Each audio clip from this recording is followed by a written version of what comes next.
Hello, everyone, and welcome to episode 290 of A Yank on the Footy. I'm Craig Wessels, coming from Sandusky, Ohio. Beautiful early fall day here today. Temperatures down to about 21 degrees Celsius. Absolutely gorgeous. Nice little breeze. Definitely cooling off. Really enjoying that. In this episode, I'm going to be sitting down with a couple of members from the Virginia Lions of the USAFL. One of them, a Brisbane supporter who's been so kind to send me a few Lions pieces of swag over the last couple of years, and another, coincidentally, a Magpie supporter. You know what that means? It's grand final time. Now, folks, don't forget that if you are interested in getting a shout out to your local footy club in an upcoming episode, make sure you drop me a note over at my website at ayankonthefooty@gmail.com or on my website at ayankonthefooty.com. I'd love to give your club a shout out. Also, if you're looking at getting yourself a sticker for the podcast, not unlike this one right here, that one right there, I've got about 8 or 9 of these that are left. If you want to leave me a great 5-star review over on my website, ayankonthefooty.com, or up on Apple Podcasts, go ahead and leave that review there, and then drop me a note at one of my socials or by email, and let me know that you left me the review with your address in there, and I'll get that in the post to you. I've got one that I need to get mailed out, and my announcing season is winding down. I've got basically like 1.5 more busy weeks of that. I got a couple days worth of announcing this week, and then we're going to start to actually see the end of the announcing, and I can kind of slide into the off-season phase. And I'm getting ready to schedule some, it's kind of a bad way to describe it, but I'm calling them postmortems, okay? Autopsies, if you will, of each of the 10 clubs that did not play finals this year, as well as then hoping to also talk to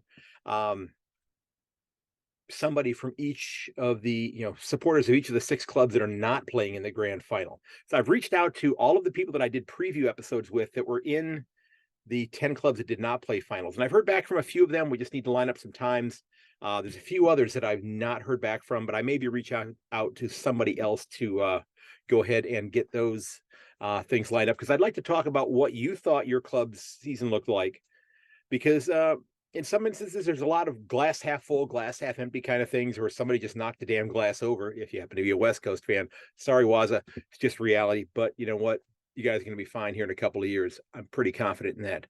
We're going to be also previewing this Thursday with Mick Aussie. He and I will sit down and do our preview episode. But I wanted to talk to Darren and Ian at this point in time, because both of them being supporters of the 2 clubs represented in the grand final. And I will let you know, if you go back and listen to my preview episode for this year, I did have one of these 2 clubs playing in the grand final. I did have Brisbane playing in the grand final, but losing to Melbourne.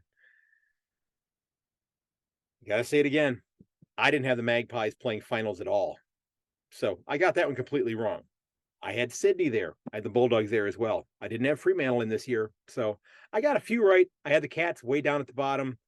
They got through the cutthroat final and then lost in the second round to the D's before the D's went on to win the grand final, according to my previews. But that didn't happen. And ironically, I went back and listened to that episode today, and I talked about how I was going to call the Melbourne offense the Hydra offense, because it had many heads and they could score from all different directions. And boy, did I get that wrong as well. If you think about that, Melbourne had a tough time scoring goals this year. I thought that the whole Brody Grundy thing was going to work out a hell of a lot better than it did. I thought that was going to free up Max Gawn to go forward and just dominate. Well, Max Gawn dominated. Brody Grundy played VFL. And now I think he's going to Sydney. At least that's what it looks like anyway. So remember, you can find everything related to my podcast over at my website at ayankonthefooty.com. You can get on the mailing list, so when new episodes come out, they'll be in your inbox very shortly after they've been released. That's the podcast format. I've not started sharing the videos in email format, but I guess I could do that once they're uploaded. That could be a subsequent email that I would send out, because I'm recording this ahead of my time sitting down with Darren and Ian, and I'm planning on putting this video that I'm recording into the YouTube aspect of this, because normally I will record just audio, and I've been putting static images up there, but I put up the prelim final episode with Mick and I last week, when I dropped a few more F-bombs than I'm accustomed to dropping, which was 3 in about 30 seconds. But I just felt those things needed to be said and I went on a bit of a rant, and I don't apologize for that. Now, again, you can get on the mailing list over at my website. You can leave a review, which we talked about. If you want to help out the podcast, you can click on that Buy Me a Coffee button that's over there. There's a little yellow button in the bottom left-hand corner, or there's a little yellow rectangle on the right-hand side next to the different podcast hosts, which I don't know if anybody's seen the news, but Google is shutting down Google Podcasts in 2024. They're going to be sliding everything over to YouTube. So maybe it's a good thing that I'm getting involved in this right now and trying to get my YouTube page updated, because it sounds like that may be the place to be. Okay. And again, I'm still working on learning the video aspect of it. I've done a few little video projects in my classroom with my students, but it's been a couple of years since I've done some of those, and I need to get some work done with those things and learn how to do that again. So let's go ahead and jump into my chat with Darren and Ian. We're going to talk about the grand final and kind of reflect on the Virginia Lions season as well. Darren's going to have some great stories. I'm sure Ian is as well. I've never spoken to Ian before. I talk to Darren every once in a while. I trade messages with him. He called me the other day to confirm that he wanted to come on. And he had some things that he was able to do during this footy season that I'm really looking forward to sharing with you, because I want to hear about these experiences as well. So again, let's jump into my chat with Darren and with Ian. All right, ladies and gentlemen, I am absolutely thrilled to be joined by two members of the Virginia Lions. They are both, as you can see on screen there, representing their own club, their favorite club, as we go into grand final weekend. And I'm welcoming Darren Green and Ian McCormick. I'll let you figure out which one is which. Darren is a Brisbane supporter and Ian a Pie supporter. How you doing tonight, gentlemen? Great, thanks, Craig. Thanks for having us with you. Yeah, good day, Craig. Thanks so much for bringing us out. Absolutely. Biggest week of the year, and we're happy to be here. Well, yeah, it is. It's before we dive into this too far, what have you guys got planned for the club's watch party? Yeah, so we're having a get together Friday night, Saturday early morning at kind of one of our go-to restaurant bars in the area. Okay. So we're gonna have people over. We're gonna have some door prizes, do a little bit of betting squares, betting on the norm, things like that, trying to get a good crowd together. But we did it last year. It's fantastic for the Geelong supporters, bit of a snoozer for some others, but well, no, it's good fun. We had a good crowd. It's funny you mention that, because I am a Cat supporter, and I had announced a football game that night. I got home at about 11 o'clock in the evening, and the game started around 12:30 or so. I fell asleep in the fourth quarter, or the first quarter of the game. I watched like the first 5 minutes, and I woke up with like 2 minutes left in the first quarter, and they were up by like 35 points. And I'm thinking to myself, how the hell did this happen? So I had to rewind the game on the Watch AFL app, and kind of then I caught up at halftime. I fast forwarded through halftime to catch up with the second half of the game, but I was behind everybody else. I'm staying off social media because that's just one of those things about being old. I didn't make a pot of coffee like I should have, and it just was so frustrating that I dozed off, and I was embarrassed to admit it, but it's just reality. But I'm glad you guys go ahead. Nothing to be embarrassed about there, Craig. I think you certainly weren't the only one to snooze off during the game last year. Well, yeah, but, I mean, there were several. I'm pretty sure that's not going to be a problem this year. I think it's safe to say that that the Swans' defensive structure dozed off for much of that game as well last year. So, yeah, I can say that now. It's been almost a year. They're not going to be too mad at me. So, how stoked are each of you that your club is in the grand final? Both of these clubs have a storied history. I know Brisbane had that period where they won 3 games in a row when Jonathan Brown was there, and I think Michael Voss was a player at that point in time there, if I'm not mistaken. Captain during the three-peat. Yeah. So how excited are you about being back there again? And Ian, we'll start with you. Go ahead, Darren. Fantastic. Sure. I'll jump in. It's awesome, right? Like, I follow this esoteric kind of sport now, gaining popularity in America, but been a member for 12 years since I lived in Australia, and getting to experience the 2010 grand final as like just getting into the game and all the possibilities and stuff like that, and then suffering through a pretty precipitous downturn after 2011. Thank you, Geelong, again. But yeah, precipitous downturn, and then kind of taken a long, slow road and a couple of, oh, we're almost there. It's been a really cathartic experience to have it realized this year, right? Like last year, so many close games, you had the momentum, you were getting all excited, and then it just fizzled out at the end for us. We had, the GWS in 20. Oh, you kind of froze up on me there for a second. So you had GWS in, I think it was 2018, wasn't it? No. 2017. No, because we knocked off Richmond in 2018. Mm-hmm. And then the next year we lost in the finals to GWS. Okay. Yeah. So, and Darren, what are your thoughts? Because I know you are you from the Brisbane area? Is that where your allegiances lie or came from? Yes, sir. Born and bred in Brisbane. Okay. So yeah, I'm very keen to, very excited to see the boys back at the top end of the top end of the ladder rather than the bottom end. They were cellar dwellers there for a few years after the three-peat, Mm-hmm. 3.5 flags. It's sort of ironic and fitting that they should be coming back again to knock off Collingwood for a third time. So yeah, there's a lot of go ahead. I mean, there's a lot of great history too between the clubs, right? The Nathan Buckley saga, leaving Brisbane, saying he wants to go to Collingwood, and then getting a Norm on the way to losing a grand final, never getting that premiership ring as a player or a coach, right? So there's a lot of interplay between that dynamic, and then we gave Buckley the boot, and now we're back at it, playing finals footy, playing championship level footy, and then on the 20-year anniversary of the 2003 grand final. Now let me ask you this question here, because if Nathan Buckley is still the senior coach of the Magpies, are they playing in the grand final this year? Absolutely not. Okay, even with the talent, even with the talent that they brought in. Okay, I don't think it works that way. Right? Okay, the style of football he was trying to get them to play wasn't bring in Bobby Hill, wasn't bring in Frampton, wasn't bring in McStay, right? It was a very defensive oriented, conservative, non-attacking style of play. And he wouldn't have made the same use of the same tools. The players wouldn't have come. Graham Wright and the list managers. It needed to be a full turnover, losing Buckley, Eddie, Ned Guy getting out of there, and just bringing in a new set of people. There's no way it happens. I think Nathan even came out recently and said the same thing to himself. Total different chemistry, right?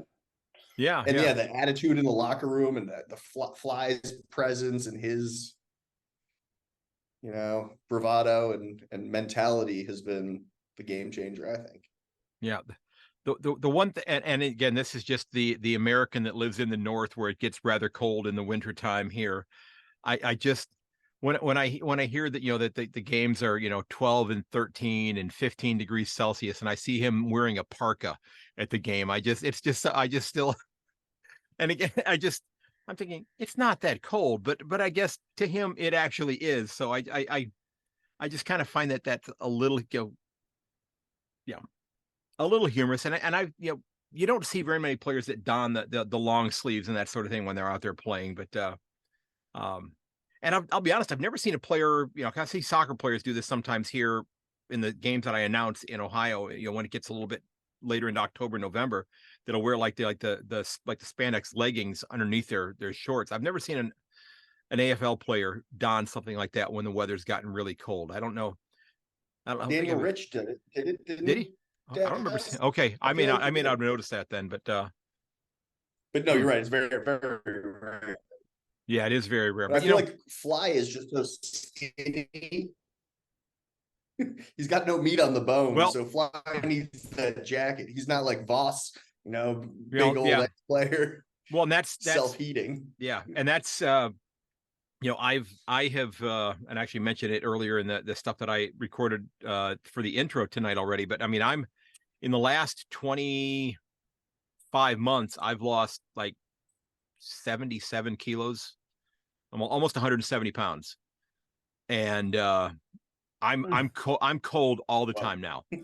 I mean, if you know anything about like insulating your house, I mean, I used to be like an R30. I'm down to like an R15. I am cold all the time. I'm wearing jackets at school. I mean, I have, for those of you in Australia, this is something that we do here, and maybe they do this in Virginia as well. My son lives in Norfolk. We'll get like some heavy duty, like felt fabric. It's not even necessarily felt, but it's like, just like fabric, thicker fabric than you would typically find, like for pajamas and such.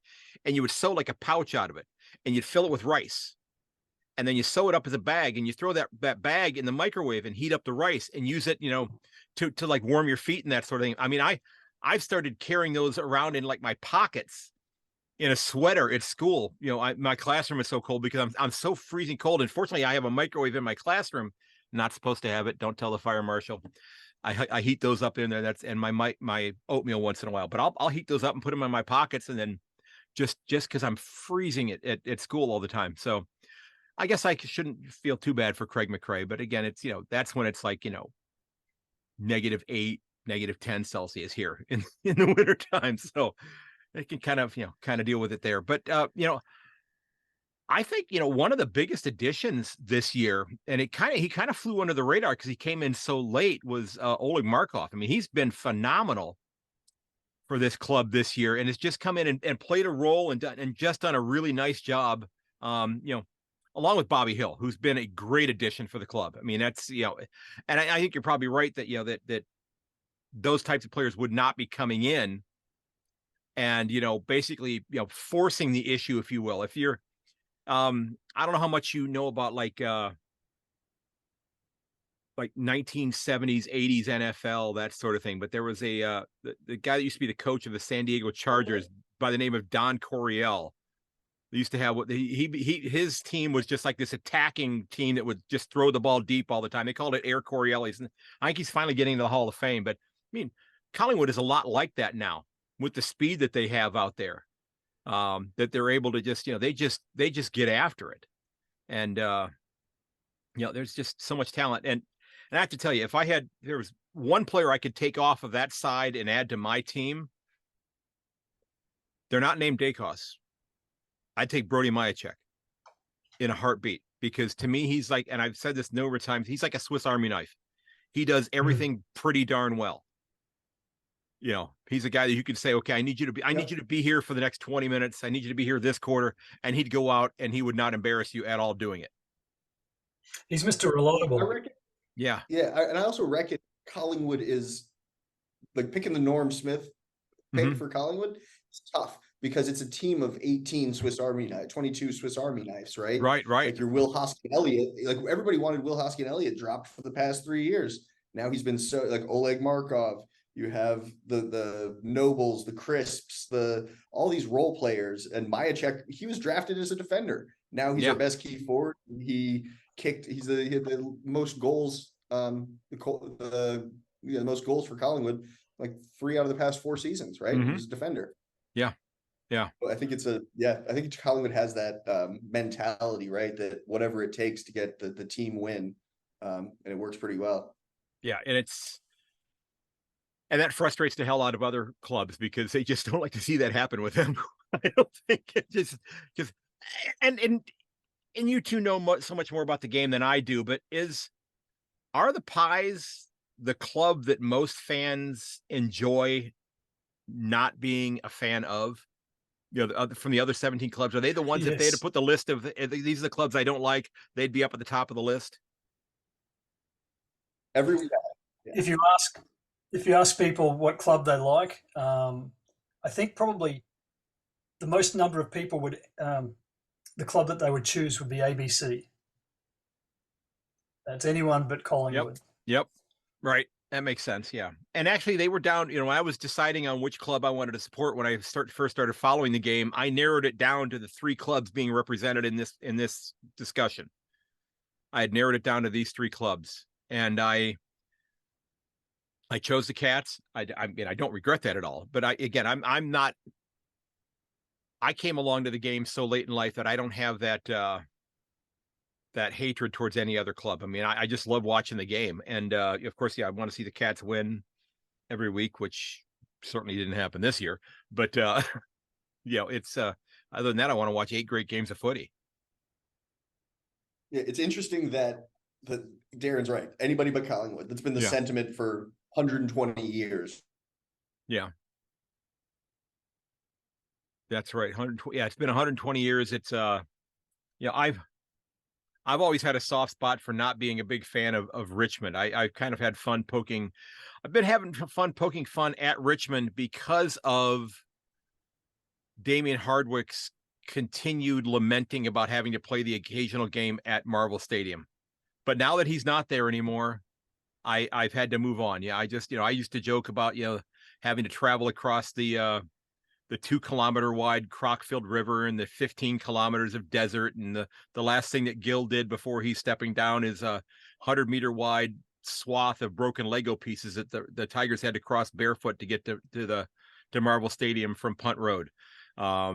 It's like, come on. I mean, it's like a 4-kilometer trip from Punt Road to get there. We're not talking going to the other side of the planet for a game. I just was totaling up here because this will be the Pies' 16th game at the MCG this year, but who's counting? Are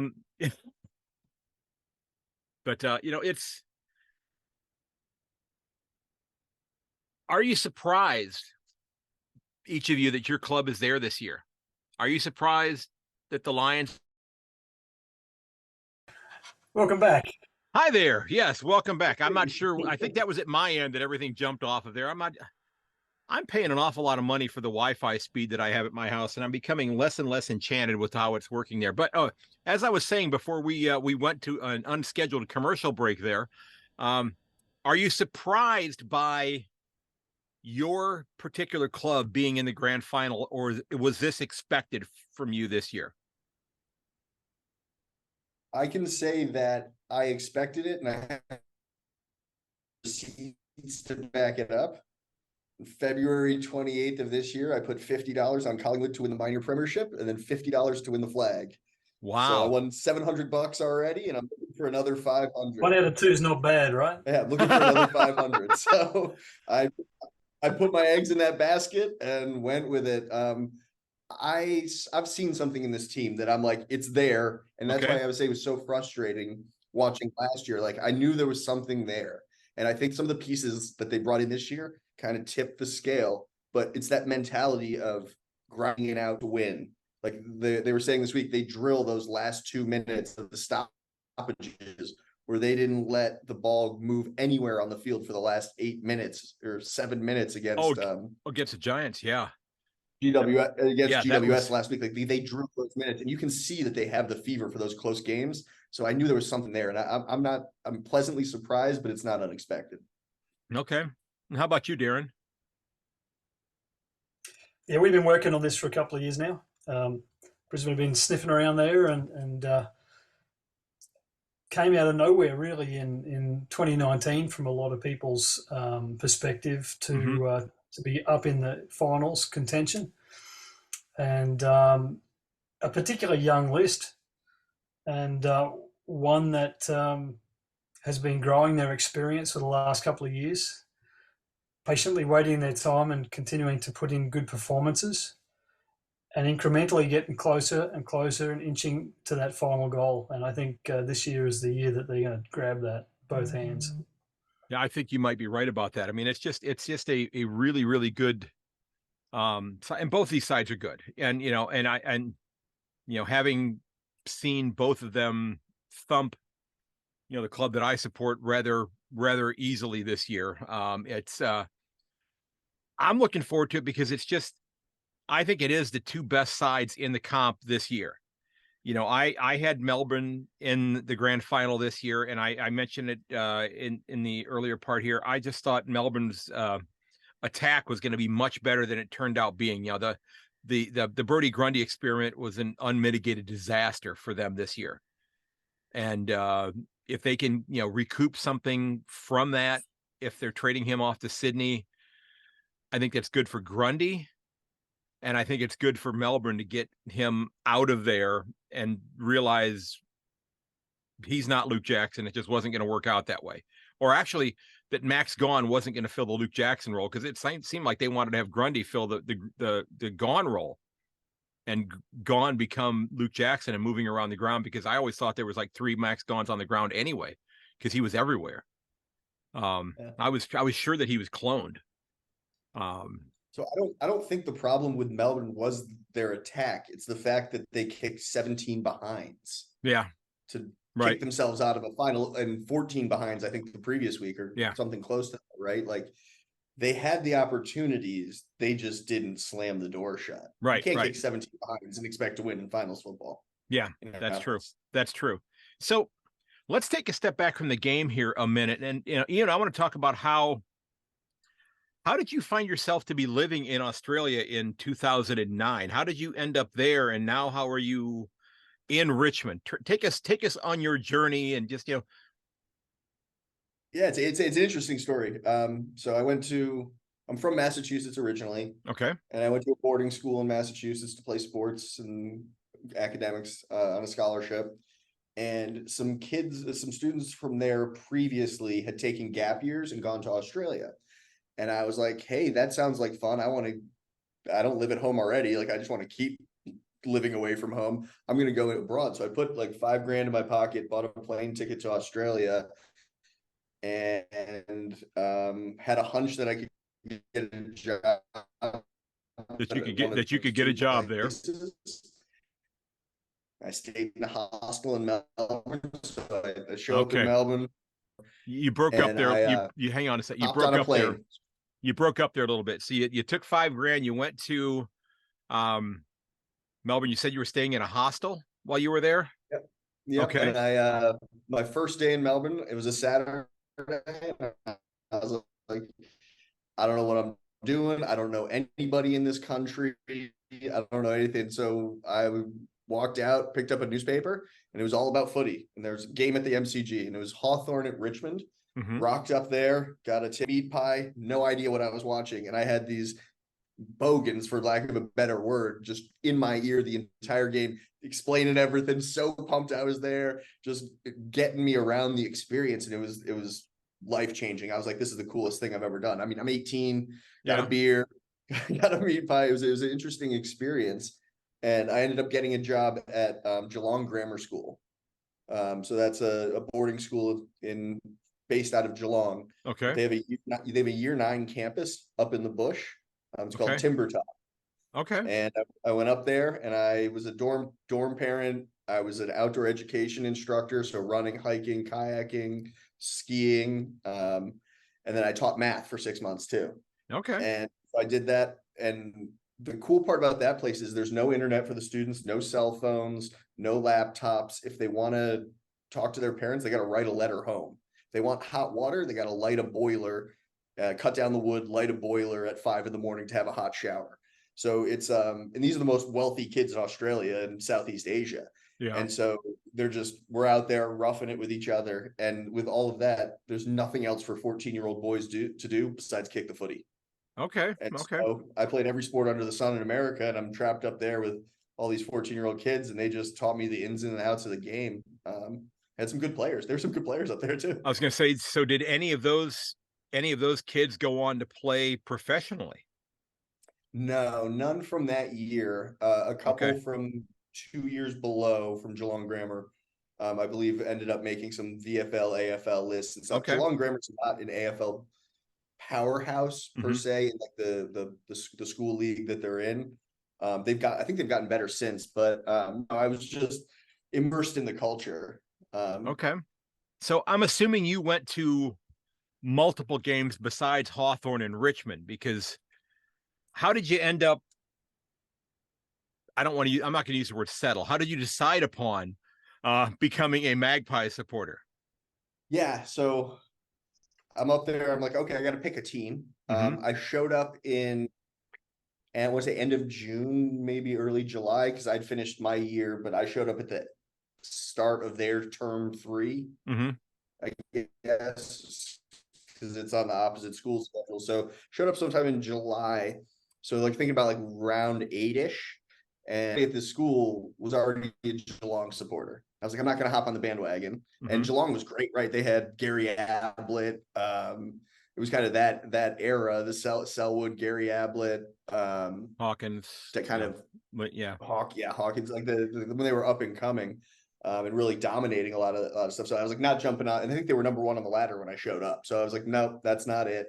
And I started talking to some of the faculty, and these 2 guys got in my ear. And Collingwood was like at about the 8. So I was like, okay, they could make the finals. They're not a favorite. It's a fun outside chance to root for. And they got in my ear about. Wait, hang on. What was that word you used there? You said root. Come on, we're talking footy. You don't use that word. Support. You don't use the word root. I learned that early on. Barrack. Yeah, barrack for, if you will. That's what's in our song, barrack. So it got these couple guys in my ear, and they were saying like Collingwood's never changed their jumper. They're the oldest historical team. They had the collywobbles in the 60-ish year drought, right? And I'm a Red Sox fan. Okay, that makes sense. I know pain and suffering from long-standing, successful, well-represented clubs. I'm a Cleveland sports fan. Company. I'm a Cleveland sports fan. The Lime Thorns behind me.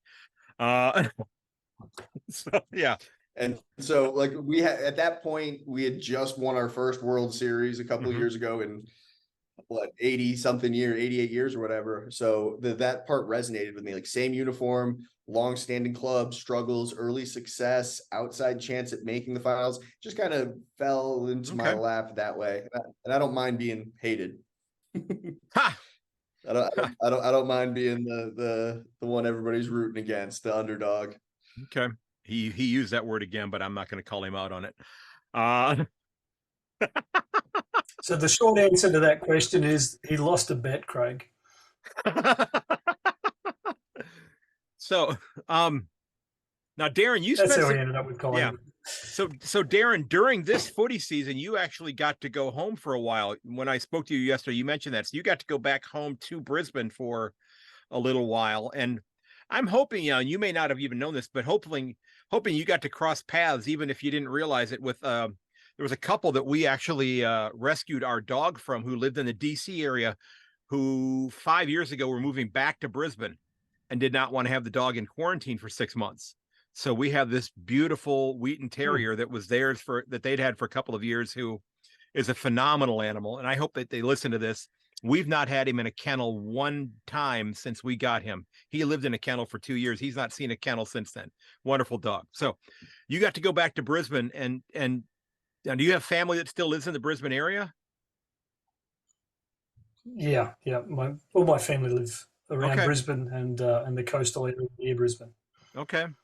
So tell us what happened this footy season, because it sounded like you got to have some interactions with the club, actually. Yeah, I was fortunate enough to get invited along to a brunch a couple of days before the round 22 clash against Adelaide Crows.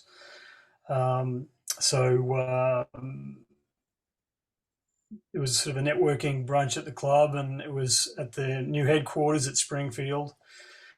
And we met for the brunch, and we're watching the AFL and the VFL teams on the Thursday in their final training before the Saturday clash against Adelaide. And once the boys had finished their work, they all came in and had a bit of a mix and mingle. So that was a fantastic opportunity to meet face to face with and have a with half players, with Fags and some of the other folks around the club. Fantastic. And I'm sure you got some photos taken that are ones that you're going to be treasuring always, that are going to end up on like the little photo array up on your wall in your house that you're going to be able to display proudly here in the near future. That's right. I'm not organized to have it up yet, but that certainly is part of the plan. Yeah, I'm hoping that's the case. But it sounded like you had an awesome time there. So you got to see one round of games. Then you got to see him play the Crows that weekend. Then, right? Were you? Because they were not. Yeah. They were. I think weren't they on the road the last week? And No, that would have been the last week. That would have been, yeah. Yeah, they were on, they had the Crows in round 22. Then they were at Marvel in 22. So did you come back? Were you still there then for round 24 with the Saints then? Or were you back in Richmond at that No, time? no, we were there for 3 weeks, and Okay. that Adelaide game was right in the middle of it. So Okay. So, as you said, they were building towards this, and this is a club that a lot of people thought that if they didn't get there this year, and I saw a number of people reporting on this and discussing this, that maybe it was time to look for somebody else to take the helm, that maybe Chris Fagan wasn't the guy to take them to the promised land. So I think that from everything, every interview I've seen him do, he seems like just a genuinely pleasant guy, really good guy. Seems to be like, like a dad figure to a lot of these younger players, because he is, maybe I'm going to say significantly older, because he's around my age. So he's significantly older than maybe some of the other coaches in the league. Like he might be a little younger than I am. Actually, he's the oldest coach ever to play a senior AFL coach. Yeah, I want to say. Yeah, he's 2 years older than I am. Yeah, he was born in 61. I was born in 63. So, yep. It's surprising to me that he's the oldest. Like, I'm pretty sure I'm right in saying that. Is he the oldest ever? Oldest current? I think he's the oldest ever. Senior coach in the AFL era, probably not sure. Era. Not sure about who the oldest one ever. I don't know about that. I think I heard that. Okay. I heard that stat this past week, and it's surprising because he's not like that old. When you look at like some American sports coaches, coaching into their late 70s, early 80s, that was just surprising to me. No, Tom Landry. I mean, I'm not sure about the age. Go ahead, sir. Yeah, I'm not sure about the age stat, but one interesting fact that's been bandied around this week is that he's only one of 2 coaches to have ever gone to the grand final that hasn't got playing experience at the AFL level. Which is he's the oldest. He's the oldest grand final coach ever. Okay. 62 years, 99 days, oldest grand final coach in AFL history. Well, and somebody's going to break that streak again next year when they go back to the grand final, right, Darren? That's right. As I said, it's just the first leg of another three-peat coming through. Well, and with the talent that they have, and they don't have a lot of. It's a fairly young list, quite frankly. They do have quite a few very promising young players coming through, and when you consider that they've been in the finals since 2019, they've got a young list with a lot of finals experience compared to a lot of their peers.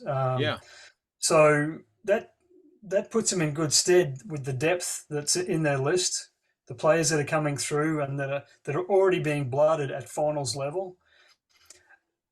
Right. Yeah, and I'm looking at giving them a lot of momentum to keep moving through, and they should be in the window for a little while longer. Yeah, I'm looking at even after they get this one. I'm looking at the list right now, and Zorko will be 35 by the time next year starts. Daniel Rich is retiring, if I'm not mistaken. Yes, he already has. Yeah, Jack Gunston's going to be 32 here soon. Jared Lyons, almost 32. Lockie Neal just turned 30. Darcy Fort doesn't get a lot of games. He's just turned 30. McCarthy will be 30 here next month. Danaher will be 30 by the time the season starts next year. Cameron will be 30 mid-season next year. But you got a lot of youngsters that are getting a lot of games. You got. I'm looking at AFL.com did a list at the beginning of the year. I'm looking at, and Brisbane actually has the 3rd oldest average age at 25.1, and the 4th most experienced. But again, there's but a lot of those guys who were top him, somebody like Daniel Rich, who's, been a phenomenal player for them for so many years, is adding to that age profile, but is stepping away, which is going to cause it to slide back a little bit. It's kind of like, the Cats being the oldest. I think the Eagles were second oldest, if I'm not mistaken. The Eagles or the Tigers, I think, were up there like 2 or 3, I think, right? Were they both in the top 4? So tied for fourth is Collingwood, and they're the seventh most experienced. Geelong at equal oldest. Yeah. Yeah. I'm trying to see here. It's like weird. It's got a lot of graphics. No, West Coast is 9th oldest. Western Bulldogs are equal oldest. Okay. Okay, here it is. Yeah, Geelong and Western. Brisbane 3rd. Collingwood, Richmond tied for 4th. Gold Coast is 5th. Wow, I wouldn't have guessed that. I would not have guessed that. Geelong have that. Yeah. Hawthorne's the youngest. Adelaide's the second youngest. I'm with you that those would be my 2 picks for next year. Adelaide and Hawthorne. Yeah, and I think moving up. And I think I'm going to be so bold to make a prediction right now that I won't, I'll be doing this next February or March, but I think I'm already going to jot down GWS as a top 4 side next year. I really think that. They've got 2 first-round picks. They've got Richmond's first-round pick next year, along with their own, or coming up in October. I think October, November is the draft, but they've got 2 first-round picks. I think that's a club that, kind of like Gold Coast. It was great to see them make that run, and I think for the health of the league, Gold Coast has got to make finals here pretty soon, because they've invested so much in that club that they need to get a return on that investment. Will it ever happen? I don't know. But let's get back to the game at hand this weekend a little bit, though, because we have the 2-time Brownlow Award winner playing in this game now, and he even went so far as to say that that he thought Nick Dacos would have won the Brownlow had he not tweaked his knee, and that's probably right. I think Dacos probably would have won that had he not hurt his knee. Although I've seen a lot of things questioning the umpires making the decisions in terms of who gets votes. It's is there an alternative that you think would be a better way to decide in terms of because I know it's called the Brownlow, but in many ways it's kind of like the MVP award, if you will. It doesn't have that name. Essentially, best and fairest as judged by the umpires. Right. Yeah. So it's a quality issue as well as just a sheer stats performance. I think a field presence has got to play into that. Obviously, the umpires are judging it based on what they see around them. So. My only issue with the system, maybe not my only, but one of my primary issues with the system is if you have a good team or 2 players that are capable of winning the Brownlow, neither of them will ever win it. Right? You get Petrarca and Clayton Oliver, and you have your Bontempellis, and they just might never get it because they have a good supporting cast stealing votes off them. So I think that can be a frustration for some of them. I think the other frustration is the possession count dominating the conversation a lot of the time, and that's kind of a weak metric in my opinion, if you're including kickouts and just balls that end up in your hand and stoppages, stuff like that. I don't think there's a really better or perfect way to do it, unless you came up with some awesome mathematical weighting system that took coaches' votes, player votes, media votes, and umpire votes, and had a weighted ranking system on the whole season, right? Well, hell, so why don't we just do it like American Idol and have people, footy fans just call in and say, hey, here's who we think should be the MVP of this game, and Collingwood would win every time. We got the most fans. I know. I was kidding about that, by the way. But so let me ask you this. So Lachie Neale won it this year, and I I created a sticker on, and it's on my Redbubble page. I did this a few months back. I did it a couple months ago, congratulating Lockie Neal for winning his second Brownlow last year. And at the bottom, it said actual results may vary. So do you think he should have won it last year? Should Cripps have been suspended and Neal have won it last year?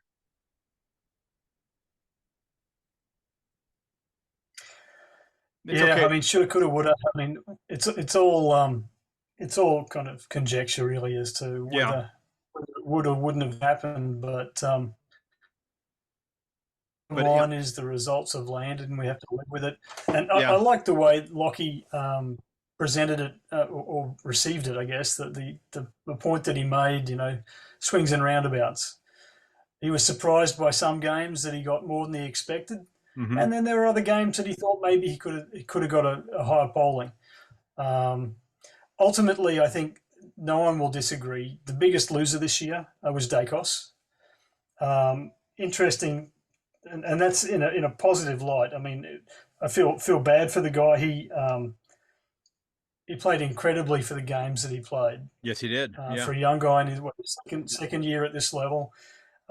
Interesting to look at other high-level awards.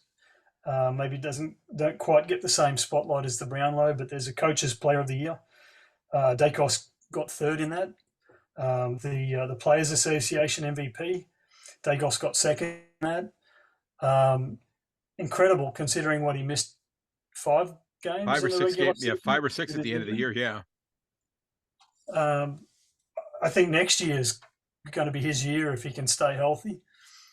And if he can keep an eye over his shoulder for Jasper and Ashcroft, they're going to be coming through biting at his heels. I think that's true. Yeah, I think that's very true. Yeah. So what club were you the most surprised by this year, and what one were you most disappointed by this year?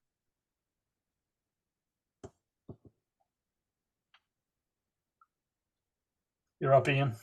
Yeah, I'm thinking, I would say most disappointed. I mean, the layup answers Fremantle.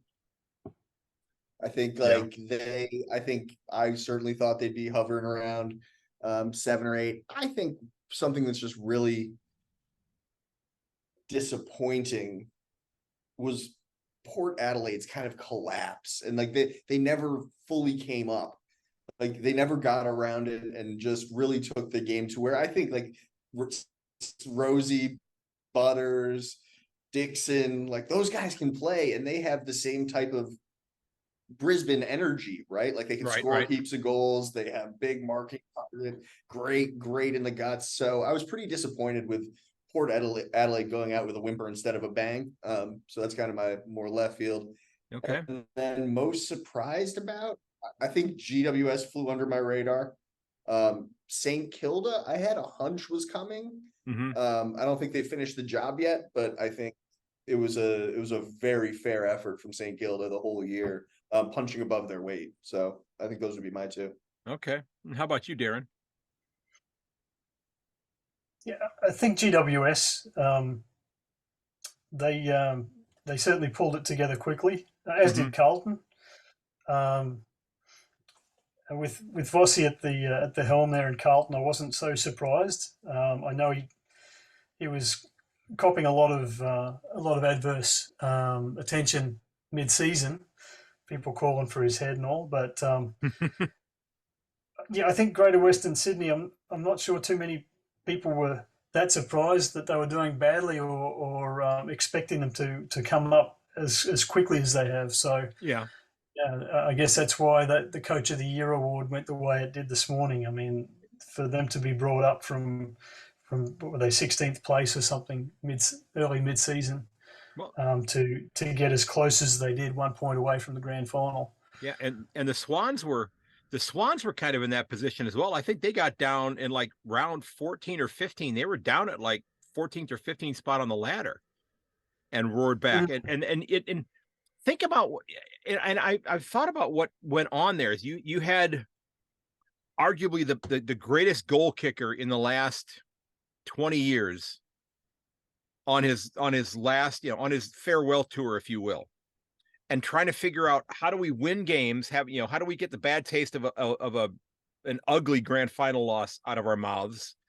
How do we send this phenomenal player who's been a great part of our club for the last decade or so? How do we send him out, with the recognition that he so richly deserves? Plus, how do we also then try to win games? And they scuffled. I mean, they looked ugly several times this year, and the Cats thumped them in Geelong. And when that game got done, I remember I got on the next episode that I did. I said that game in Sydney in another 8 or 9 rounds, that's already been circled on their calendar. That game will not end that way in Sydney. And it ended up being a draw, if I'm not mistaken. Sydney ended up coming to a draw with them. They got themselves turned around.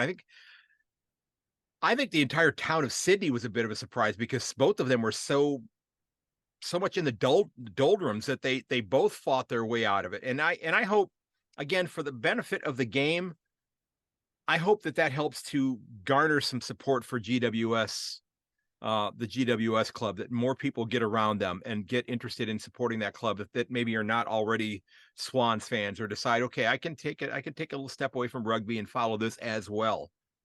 But that would be great. And Fremantle, I think I picked Fremantle to finish like 13th or 14th. So I didn't think they were going to have a great year, and they didn't. Certainly disappointed in these guys here, but I'm not going to, they just played poorly. I think they showed their age this year. I think they're rebuilding. They had a good run. Yeah. I think they're going to take their lumps for a couple of years. And, I think, the Cats are going to do next year, maybe not with getting back into the finals, what Sydney had to do this year with Buddy Franklin, except they're going to be doing it with Tom Hawkins as they send him on. I'm not sure there'll be quite the same circus. I'm not sure there'll be quite the same circus with Tom Hawkins as there has been with Buddy. Oh, that's fair. I think that's been a bit of a distraction to the Sydney campaign this year. Yeah, I think you're right on that. And I guess I'm amazed. This is one of those things that I've picked up on. That you don't see a lot in sport here in the US. You don't always see players who kind of retire mid-season. That doesn't happen in a lot of sport here, but that happened several times this year. Buddy Franklin did it. Jack Rewalt kind of stepped away before the season was over and decided he wasn't going to play the last few rounds. Daniel Rich is doing it. Yeah. He's been forced out by injury. So was Buddy technically, but That's true. We already knew he was retiring. But... Sure. That's true. Yeah. Yeah. I think Daniel Rich would be out there on the park this Friday or this Saturday Australian time if he was able to. If he was in the top 22, there's no way that you could keep him away. And that's one of those sad things about sport. Your body doesn't always last to the timing that the sporting gods have to your team coming good. So yeah, good to have him on the sidelines. And then there's Tom Brady. Well, right.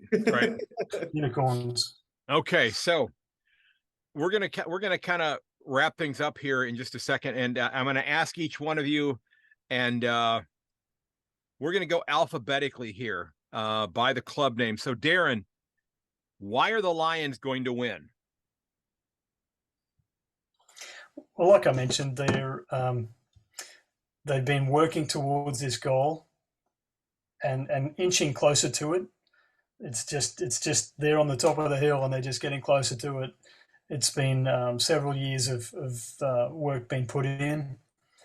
They've continued to add good stock to their line. It has lifted their standards. I think it's a reward for a persistence, a doggedness that has kept them there. Okay. And who's your prediction for the Norm Smith? And who's your Smokey for the Norm Smith? That maybe it's kind of your off the wall choice for it.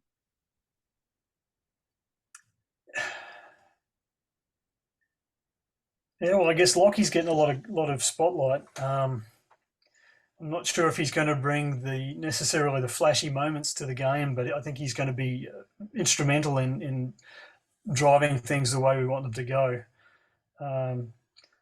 So I guess he could be a conservative, more of a conservative pick for Norm Smith.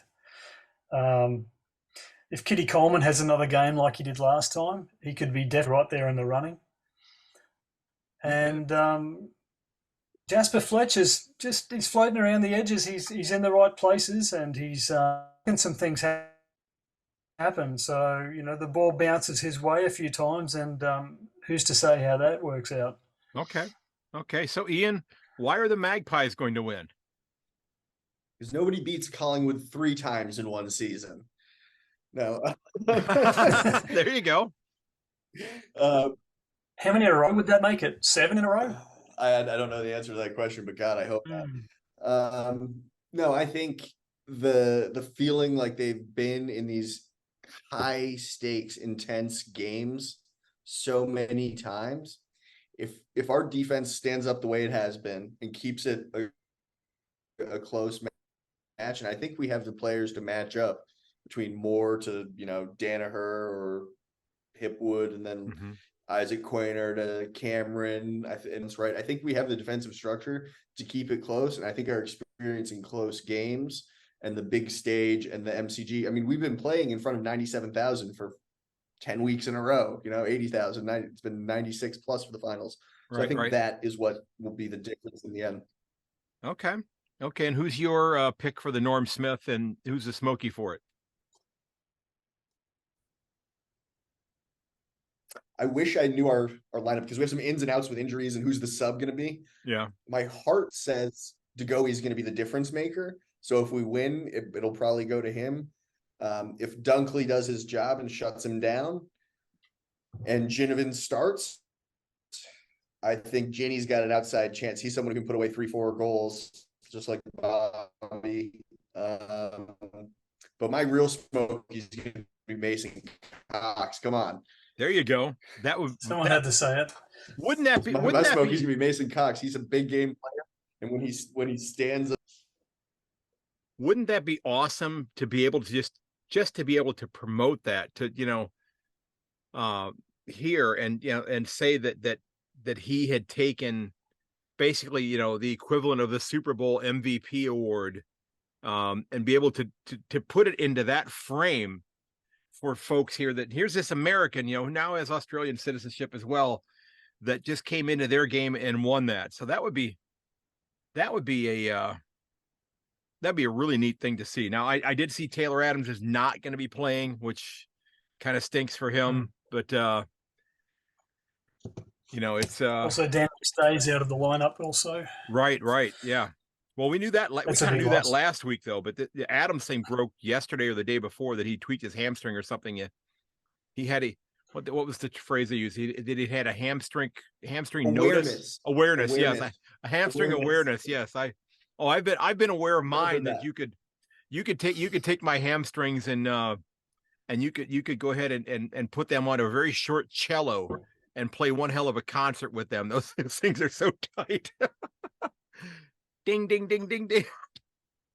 So, what is going to be the fare that's going to be provided as far as the in-game snacks at your local watering hole during the game? What are you going to have available for folks there, and how can they get in touch with you if they want to come?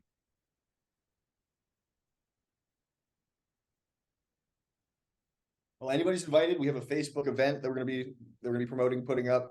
The fare is tacos, but get there early because the kitchen closes. We're going to be getting some pizza and some wings delivered after hours to satiate the masses. Okay. But, okay. So yeah, find us on Facebook. Search VA Footy on Instagram. We'll have all the details. If you're in Richmond, if you're in Virginia, come on out. We'd love to have you. Okay. Yeah. I was looking at some of your photos up on Facebook from some of your recent games, and I saw the scores too, but I'm not going to mention those. Did I see Dr. Grubb in some of those photos? Is he still playing? You sure did. Okay, I thought Grubby's I in saw. amongst it. Okay, because he is the only, in the almost 4 years I've been doing the podcast, he is the only in-person interview that I have ever done.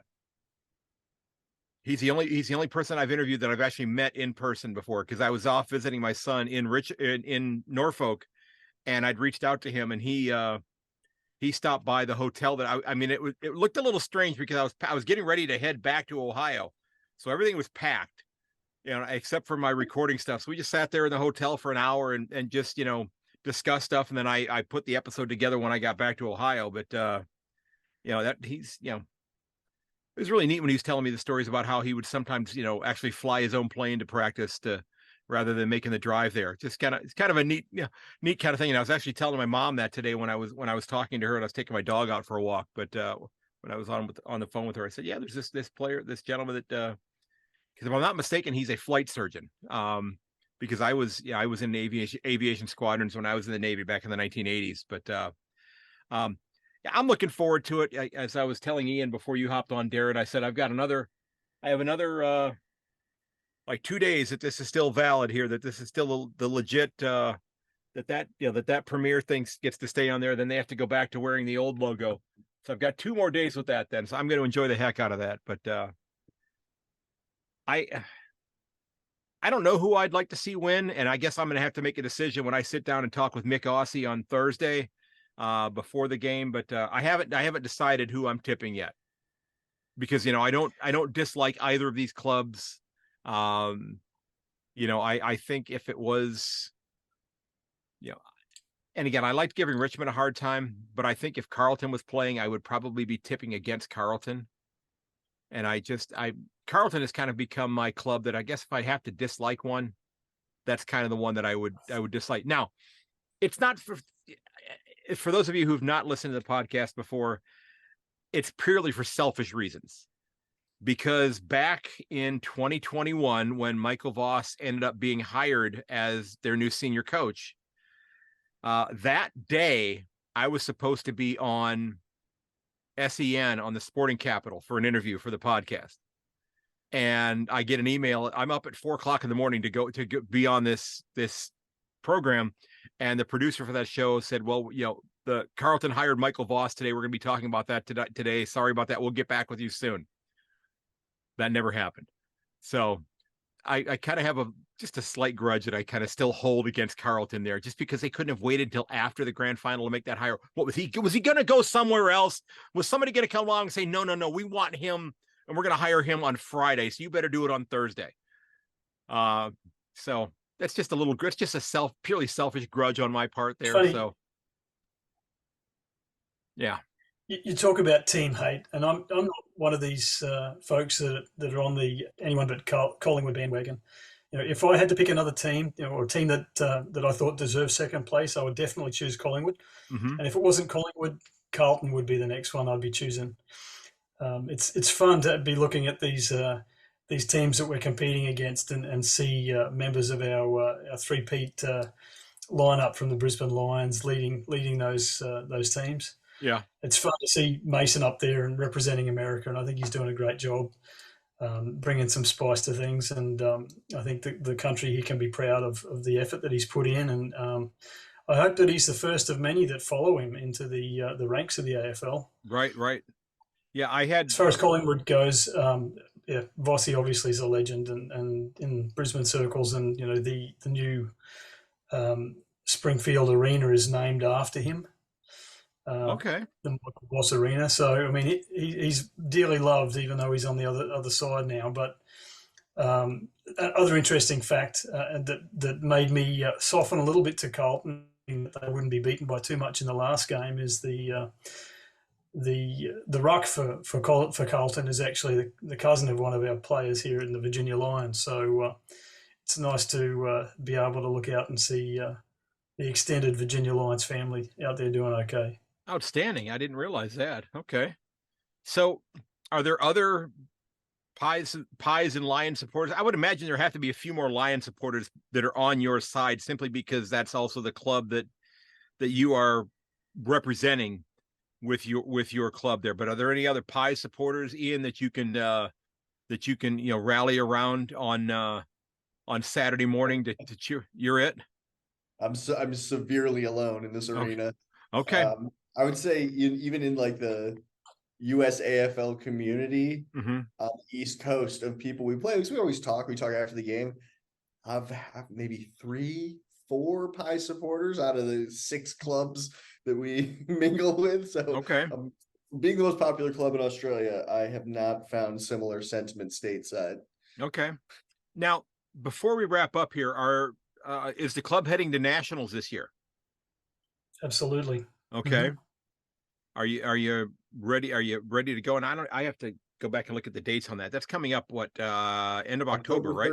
October 13th to 15th. Oh, just a couple of weeks. Okay. Okay, just a couple of weeks from now. Okay, so everybody's relatively healthy, ready to go, and we're working on that. Okay.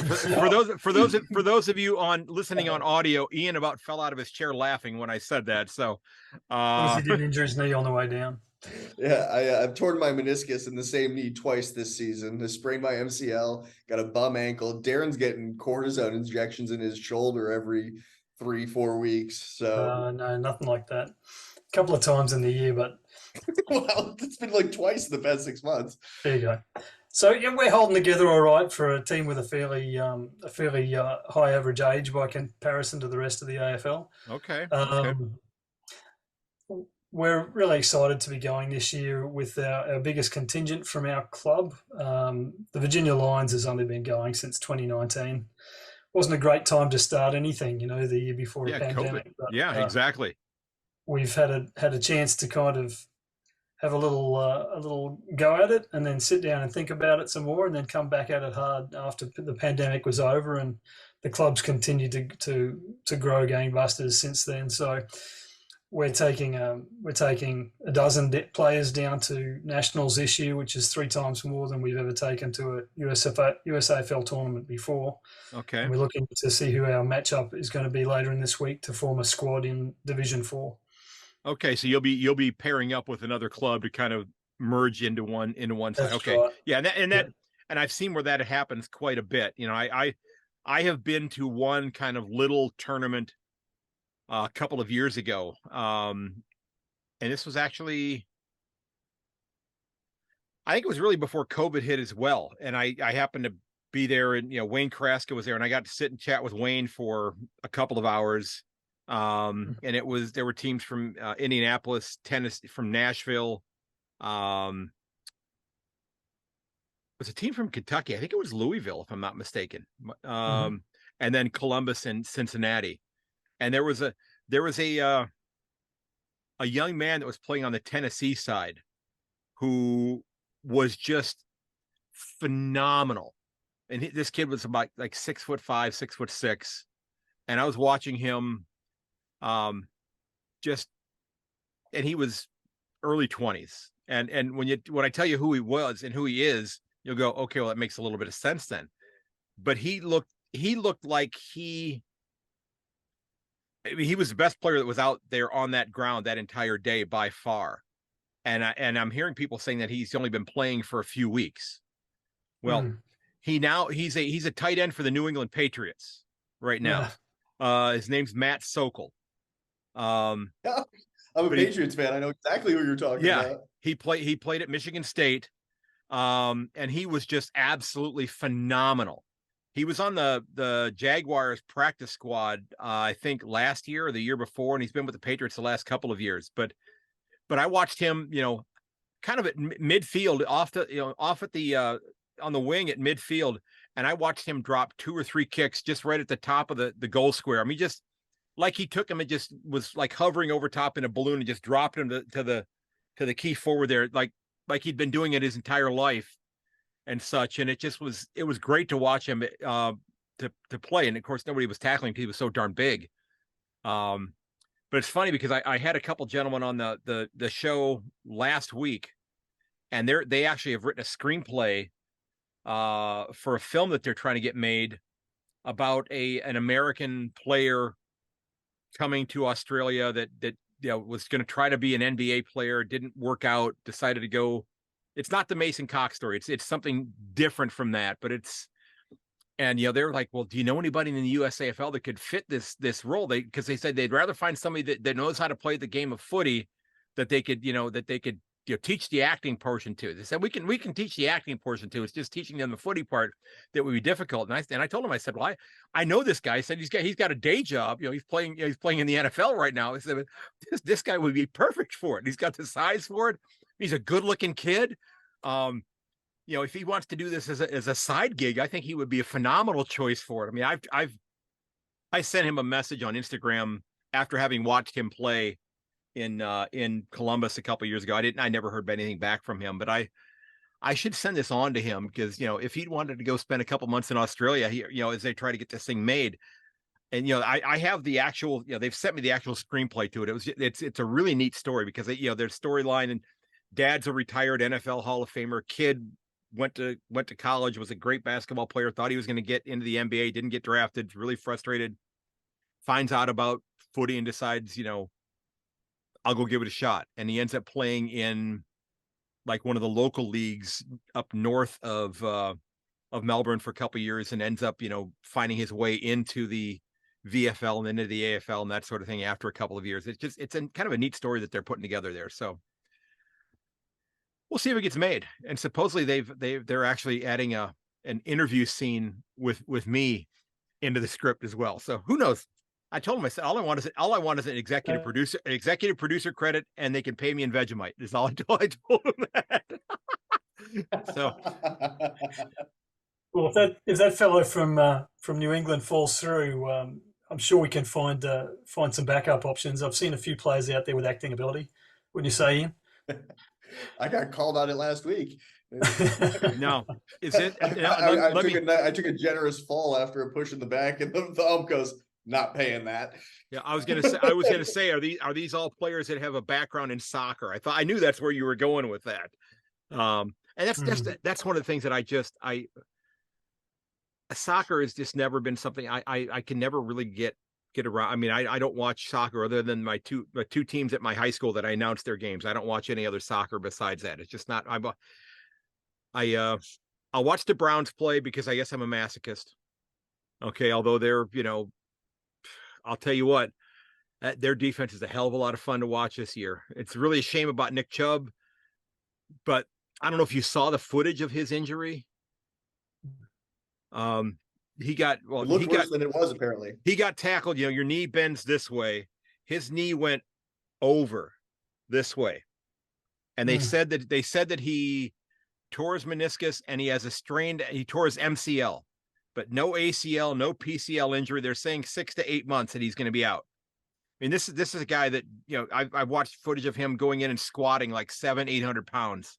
I mean, it's just, I was shocked by that. So, again, I'm a lifelong Browns fan.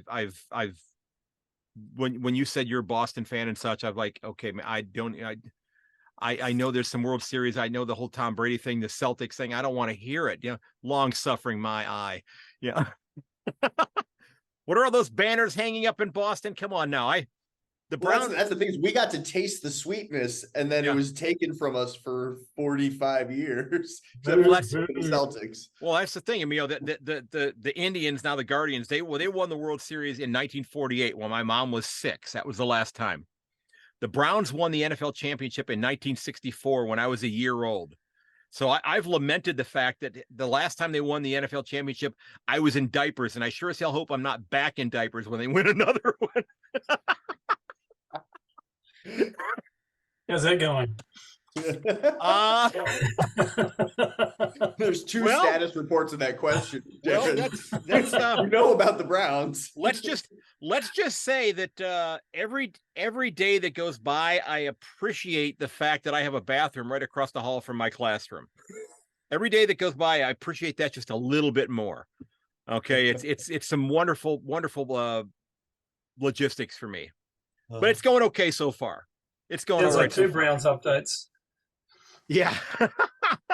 Well, hey guys, I am going to go ahead and wrap it up here because I'm going to work on getting this edited and hopefully get it out this evening yet before I go to bed, even though I'm going to be getting up at 5 o'clock tomorrow morning. Yeah, it's going to be a long night for me. But my guests have been. Go ahead. Go ahead. Any last things before we Thanks for wrap your up here? time. It's been a pleasure. Hey, no, absolutely. I mean, I'm thrilled to have you on here. You know, we've traded a lot of messages. We've talked a few times. We just, you know, it's I mentioned in the outset, in the opening, I said, you know, I appreciate the swag that you've sent to me over the time. I said I've used the koozie for, you know, the occasional soda. I'm not much of a drinker, but I've used the koozies you sent for, you know, for the occasional Diet Coke or Diet Pepsi, that type of thing. But it's just I wish you luck in Sarasota this year. Hopefully, Fro Jernhart gets out there to see all of you. I know that's down in his neck of the woods. Right. Yeah. Yeah. Good to see you. And I hope that a few AFL players have made their vacation plans to head over to the US, and you run into some of them, and you have an awesome time. I won a raffle at last year's Nationals with the entire 2022 Magpies squad signed to Guernsey. Oh, outstanding. Then I met Mason at the event, and he added a little message on it too. So hopefully I'm doing that with a Norm Smith medalist this year. There you go. There you go. I appreciate you having us on here. Hey, absolutely my pleasure. Love talking shop, and if anybody's listening and wants to get out and have a kick and they're in Virginia, we would love to have you. We're always looking for new players. We got people all corners of the state. So always looking to grow the game and meet new people interested in footy. I've talked to my son about it a little bit, and he's never watched a full game with me. He's watched a few highlights here and there, and he's like, good Lord, Dad, I'll get my ass kicked out there. You know, so he does. Yeah, he plays a lot of golf now. It's and I had told him about, you know, Commander Grubb, and that he that he should maybe, you know, tag along with him sometime and just, you know, come see what it's like. But it's a pretty big hike from Norfolk to get out to Richmond. And I know there's been some groundswell of trying to get things rolling in Norfolk, because you have built into Norfolk thousands of young people who, you know, not that long ago had been playing soccer, had been playing gridiron football, and are looking for something that has that collision aspect to it that they would probably embrace. We have a weekly practice. There's a standing practice every week down in Hampton Roads in Norfolk and Virginia Beach. We got about a half dozen, 8 guys down there now that are having kicks. So we're working on it. We're trying, not for lack of effort. Yeah, well, send me the address for that, because I'll send it to him again and see if he decides he wants to do that, because I know he's got a lot of things going on his ship right now. So, but I'll we've formed several hubs around Virginia that we hope can be a seed to a future club. And the most successful so far has been the Hampton Roads Sea Lions. So that's the one that Grubby and Shiny and crew have got a weekly practice going, as well as the one that we have up in the two that we have up in Richmond. So, well, hey guys, have a fantastic evening. And ladies and gentlemen, my guests have been Ian McCormick and Darren Green from the Virginia Lions. Last thing before we go, what is the wager, or is there a wager between the two of you for this weekend? So, you know, how long, Ian, if we should come up with one. Okay, so we should come up with one. So, you know, Darren, if you lose, how long do you have to wear the Magpies jumper? And, Ian, how, will they actually pay for the laser removal of the Brisbane tattoo you have to get? Hey, I'll put this on record right now. If Darren wants to bet a tattoo on this outcome, I'm game. I'm absolutely game. So okay, wow. That way he has to get a little magpie, a little bird on his arm, behind his ear, you know, something cute. Get a little birdie. Just nothing on my lower back. Nothing on your lower back. Nothing like a tramp magpie. Yeah, not like the regular magpie tattoo. I'd like it somewhere else.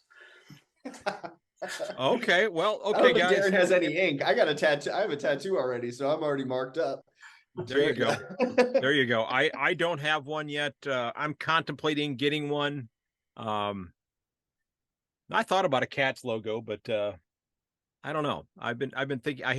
There's a quote from a film that I wanted to put on my arm, but I don't know. I still remember my grandmother telling me when I left to go to the Navy that I could do anything I wanted to when I was in the Navy. And she grabbed my arms and said, anything you want, just don't get a tattoo. Never got one. Never got one. I was such a square when I was in the military. I was I mean, I think I probably still am the biggest dork, even though I'm 60 years old now. But well, hey guys, have a fantastic evening, and I'll send you a link to this when it's all said and done. Like I said, I'm hoping to do it tonight. It may end up getting finished tomorrow morning as I'm having my breakfast in my classroom, but we'll see. Appreciate Cheers, it, guys. Craig. You bet. Have a great evening. Sounds super. You bet. Cheers. You too, man. You bet. Bye-bye. All right, gentlemen, I do want to thank you for taking time out of your schedule this evening to sit down and chat with me. That was a lot of fun. Darren, again, I appreciate the gear that you've shared with me over the years, the stickers, that sort of thing. I've got one prominently displayed on my desk. I'll be honest, I've not had, I've used the koozie for the occasional soda, that sort of thing. I'm not a drinker. Don't hold that against me. I'm unfortunately, one whole side of my family are alcoholics, and I stay away from alcohol because I do believe there's some hereditary aspects to that. The closer I get to alcohol is the fact that this beautiful, gorgeous stuff up here, these Vegemite jars made from brewer's yeast, leftover beer making stuff. So that's as close as I get to alcohol these days. Okay. But hey, folks, if you head over to my website, ayankonthefooty.com, you can find everything you need about the podcast, all of my old episodes. You can also head over to my YouTube page as well. Just search out my name, Craig Wessels, and you can go ahead and find a lot of my old interviews there. I've begun migrating them over there. A lot of them are just static images. I don't have the video because I need to kind of rethink how I'm going to go about doing the ones that I'm going to be putting up with the video, because again, I'm not sure if you want to be looking at this beautiful face, but hey, here it is. Okay. And for those of you that don't know, give you a little bit of a tour. I am sitting in a walk-in closet. I've converted it into my little recording studio. Got some Cats gear over here, my Premiership jumper over there, a couple hats over there, all my empty jars of Vegemite, because I absolutely love the stuff. I tried it for the first time 2 years ago, and I've gone through, I think, 23 jars of it. Yeah, 23. Absolutely love it. So again, Vegemite company. I've got a couple of full ones up here. Okay. So those of you at the Vega Cheese Company, I would work cheap. If you want a great sponsor, a genuine sponsor, not somebody who's just selling you something because you're giving them a big check, I'm your guy. Reach out to me. Okay. I will sell the hell out of your product because it is absolutely awesome. Absolutely love it. I have it at least twice, 3 times a week now. For those of you that don't know, over the last 2 years, though, I have dropped 165 pounds, which is what I think, 75, 76, 77 kilos, somewhere along those lines. If I hadn't done that, I would be dead right now and for the foreseeable future.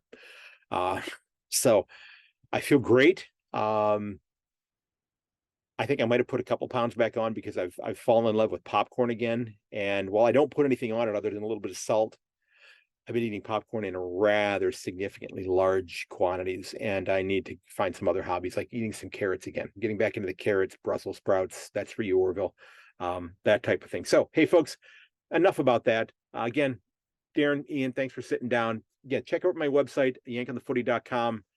Get on my socials, Yank on the Footy podcast over on Facebook, at Yank_on on Twitter. I'd love if you give me a follow. Be great if you'd share the episode with your friends and family. If you like what this Yank is doing about the game that you love and that I love, that I've fallen in love with, and I appreciate you sharing it with me.